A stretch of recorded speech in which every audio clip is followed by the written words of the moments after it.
जय श्री कृष्णा दोस्तों, आप सभी का हमारे चैनल पर स्वागत है। आज हम लेकर आए हैं श्रावण माह में श्रावण महात्म अध्याय 5। इससे पहले 4 महात्म की वीडियो हम आपको डाल चुके हैं। आशा करते हैं कि आपने वो सुन लिए होंगे।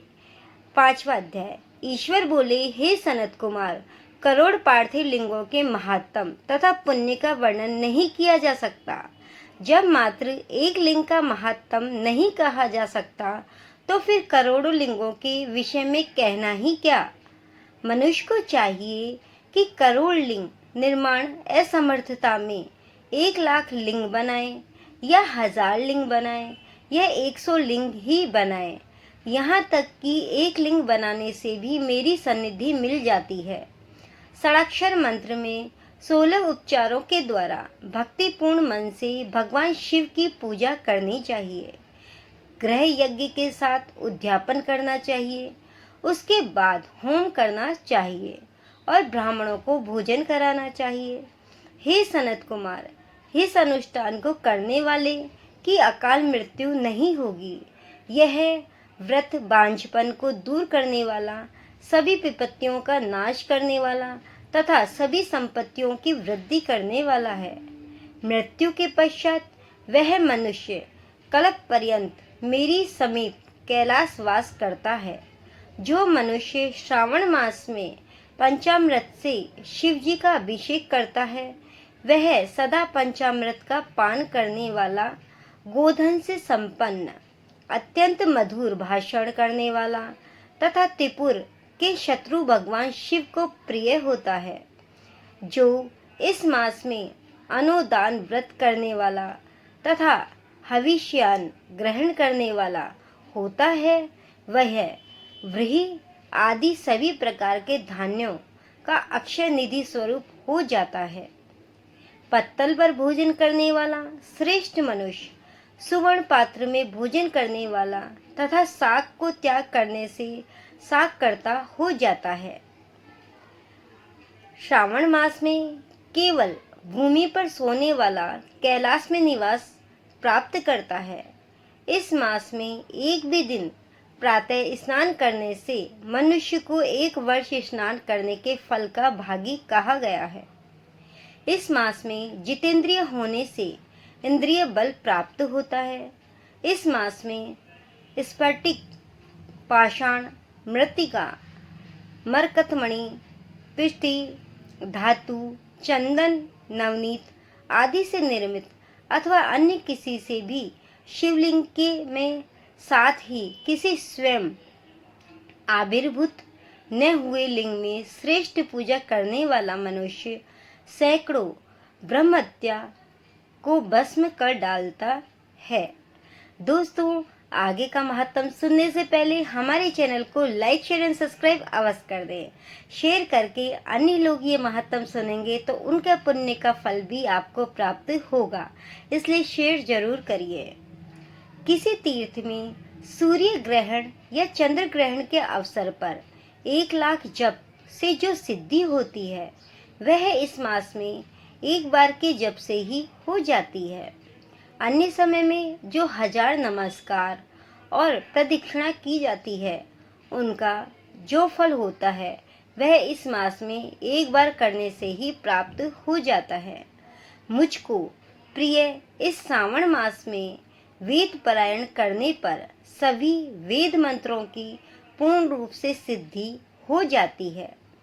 श्रद्धा युक्त होकर इस मास में 1000 बार पुरुष सूक्त का पाठ करना चाहिए अथवा कलयुग में उसका 54 पाठ करना चाहिए अथवा वर्ण संख्या का 100 गुना पाठ करना चाहिए अथवा वह करने में असमर्थ हो तो आलस्यहीन होकर मात्र 100 पाठ करने चाहिए।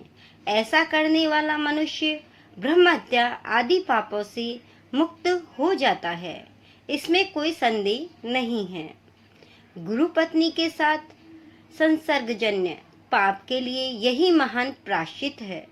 इसके समान पुण्यप्रद, पवित्र तथा पापनाशक कुछ भी नहीं है। पुरुष सूक्त के जप के बिना इस मास में एक भी दिन व्यतीत नहीं करना चाहिए। जो मनुष्य इस फल को अर्थवाद कहता है वह नरकगामी होता है। इस महीने में समिधा, चारु, तिल और घृत से ग्रह यज्ञ होम करना चाहिए। शिव के रूपों का भली भांति ध्यान आदि करके धूप, गंध, पुष्प, नैवेद्य आदि से पूजन करना चाहिए और अपने सामर्थ्य के अनुसार कोटि होम, लक्ष होम अथवा 10 सहस्त्र होम करना चाहिए।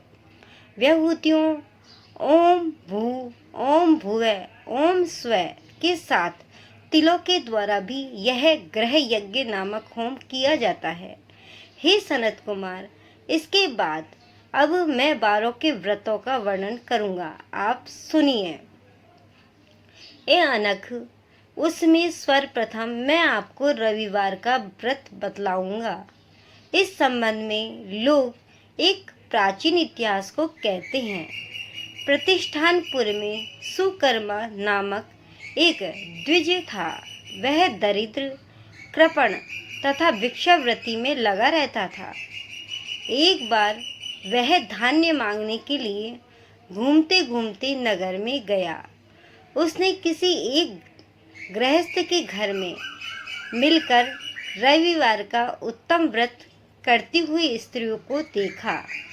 तब उसे देखकर वे स्त्रियां परस्पर कहने लगी कि इस पूजा विधि को शीघ्रता पूर्वक छिपा लो। इस पर वह विप्र उन स्त्रियों से बोला, हे श्रेष्ठ स्त्रियों, आप लोग इस व्रत को क्यों छिपा रही हैं? समान चित्त वाले सज्जनों के लिए परमार्थ ही स्वार्थ है। मैं दरिद्र तथा दुखी हूँ। इस श्रेष्ठ व्रत को सुनकर मैं भी इसे करूँगा। अतः आप लोग इस व्रत का विधान व फल अवश्य बताएं। स्त्रियां बोली, हे द्विज, इस व्रत के करने में आप उन्माद तथा प्रमाद करेंगे अथवा भूल जाएंगे अथवा इसके प्रति अभक्ति या अन्यथा रखने लगेंगे। अतः आपको यह व्रत कैसे बताऊं? उनकी यह बात सुनकर उनमें जो एक प्रौढ़ा स्त्री थी वह उस ब्राह्मण से व्रत तथा व्रत की विधि बताने लगी। हे ब्राह्मण, श्रावण शुक्ल के प्रथम रविवार को मौन होकर उठ करके शीतल जल से स्नान करें। उसके बाद अपना नित्य क्रम संपन्न करके पान के एक शुभ दल पर रक्त चंदन से सूर्य के समान पूर्ण गोलाकार 12 परिधियों वाला सुंदर मंडल बनाएं। उस मंडल में रक्त चंदन से संज्ञा सहित सूर्य का पूजन करें। उसके बाद घुटनों के बल भूमि पर झुककर 12 मंडलों पर अलग अलग रक्त चंदन तथा जपा कुसुम से मिश्रित अर्ध श्रद्धा भक्ति पूर्वक सूर्य को विधिवत प्रदान करें और लाल अक्षत, जपा कुसुम तथा अन्य उपचारों से पूजन करें। उसके बाद मिश्री से युक्त नारिकेल के बीज का नैवेद्य अर्पित करके आदित्य मंत्रों से सूर्य की स्तुति करें और श्रेष्ठ 12 मंत्रों से 12 नमस्कार तथा प्रदक्षिणाएं करें।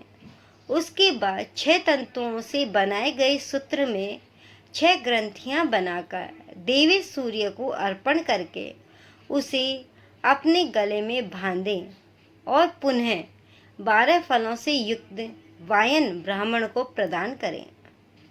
इस व्रत की विधि को किसी के सामने नहीं सुनाना चाहिए। हे विप्र, इस विधि से व्रत किए जाने पर धनहीन व्यक्ति धन प्राप्त करता है, पुत्रहीन पुत्र प्राप्त करता है, कोढ़ी कोढ़ से मुक्त हो जाता है, बंधन में पड़ा व्यक्ति बंधन से छूट जाता है, रोगी व्यक्ति रोग से मुक्त हो जाता है। हे विपेंद्र, अधिक कहने से क्या प्रयोजन? साधक जिस जिस अभिष्ट की कामना करता है वह इस व्रत के प्रभाव से उसे मिल जाता है। इस प्रकार श्रावण के 4 रविवारों और कभी-कभी 5 रविवारों में इस व्रत को करना चाहिए। इसके बाद व्रत की संपूर्णता के लिए उद्यापन करना चाहिए। हे विपेंद्र, आप भी इसी प्रकार करें, इससे आपकी सभी कामनाएं की सिद्धि हो जाएगी। उसके बाद उन पतिव्रताओं को नमस्कार करके वह ब्राह्मण अपने घर आ गया। उसने जैसा सुना था उस विधि से संपूर्ण व्रत को किया और अपनी दोनों पत्नियों को भी वह विधि सुनाई। उस व्रत के सुनाने मात्र से शिवजी के दर्शन से तथा उनके पूजन के प्रभाव से वे कन्याएं देवांगनाओं के सदृश हो गई। अर्थात उनकी जो दोनों पुत्रियां थीं वो भी इस व्रत को करके देवांगनाओं के समान दिखने लग गई। उसी समय से उस ब्राह्मण के घर में लक्ष्मी ने प्रवेश किया और वह अनेक उपायों तथा निमित्तों से धनवान हो गया। किसी दिन उस नगर के राजा ने ब्राह्मण के घर से होकर राज्य मार्ग से जाते समय खिड़की में खड़ी उन दोनों सुंदर और अनुपम कन्याओं को देख लिया। तीनों लोकों में कमल, चंद्रमा आदि जो भी सुंदर वस्तुएं हैं, उन्हें वे दोनों कन्याएं अपने शरीर के अवयवों से तिरस्कृत कर रही थी। अर्थात वो उन सबसे सुंदर थी। उन्हें देखकर राजा मोहित हो गए और क्षण भर के लिए वहीं खड़े हो गए। ब्राह्मण को शीघ्र बुलाकर उन्होंने दोनों कन्याओं को मांग लिया। तब उस ब्राह्मण ने भी हर्षित होकर दोनों कन्याएं राजा को प्रदान कर दी। उस राजा को पति रूप में प्राप्त करके वे कन्याएं भी प्रसन्न हो गई। वे स्वयं इस व्रत को करने लगी और पुत्र पौत्र आदि से संपन्न हो गई। हे मुने, महान ऐश्वर्य देने वाले इस व्रत को मैंने आपसे कह दिया है। विधि नंदन, जिस व्रत के श्रवण मात्र से मनुष्य सभी मनोकाम रथों को प्राप्त कर लेता है, उसके अनुष्ठान करने के फल का वर्णन कैसे किया जा सकता है। अर्थात जिसके सुनने मात्र से सभी कामनाएं पूर्ण हो जाती हैं, तो अगर उसका अपन व्यवहार में उसका अनुष्ठान कर ले तो उसका फल की तो वर्णन ही नहीं है। इस प्रकार श्री स्कंद पुराण के अंतर्गत ईश्वर सनत कुमार संवाद में श्रावण मास महात्म में प्रकीर्णक नाना व्रत रविवार व्रतादि कथन नामक 5वां अध्याय पूर्ण हुआ। दोस्तों, इस प्रकार ये 5वां अध्याय पूर्ण हुआ है। रविवार की व्रत की महिमाएं पूर्ण हुई हैं। तो आप भी श्रावण महात्म सुनिए, जिसे सुनने से ही आपके सभी मनोरथ पूर्ण हो जाए। जय श्री कृष्णा दोस्तों।